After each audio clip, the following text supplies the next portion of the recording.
ঢাকা বিশ্ববিদ্যালয়ের ফজলুল হক মুসলিম হলে চোর সন্দেহে তোফাজ্জল নামের এক যুবককে নির্মমভাবে পিটিয়ে হত্যা করা হয়। দেশ জুড়ে আলোড়ন তোলা এই হত্যাকাণ্ডে নেতৃত্ব দেন ফজলুল হক মুসলিম হল শাখা ছাত্রলীগের সাবেক উপবিজ্ঞান ও প্রযুক্তি বিষয়ক সম্পাদক এবং পদার্থবিজ্ঞান বিভাগের শিক্ষার্থী জালাল আহমেদ। ইতোমধ্যে তাকে গ্রেফতার করেছে পুলিশ।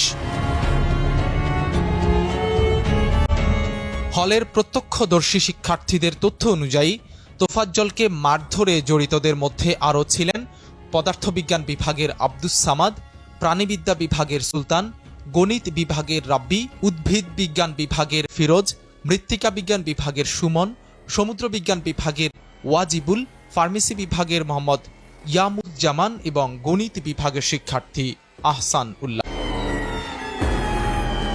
এদিকে তোফাজ্জলকে হত্যার ঘটনায় জড়িত থাকার অভিযোগে জালাল আহমেদের পাশাপাশি মৃত্তিকা বিজ্ঞান বিভাগের সুমনকে আটক করেছে শাহবাগ থানা পুলিশ। বৃহস্পতিবার বিকেলে তাদেরকে শাহবাগ থানায় নিয়ে যাওয়া হয় বলে জানিয়েছেন বিশ্ববিদ্যালয়ের সহকারী প্রক্টর ডক্টর মোহাম্মদ রফিকুল ইসলাম। এর আগে এই ঘটনায় মামলা দায়ের করেছে বিশ্ববিদ্যালয় প্রশাসন। নিহত তোফাজ্জলের বাড়ি বরগুনা জেলার পাথরঘাটা উপজেলার কাঁঠালতলী ইউনিয়নে।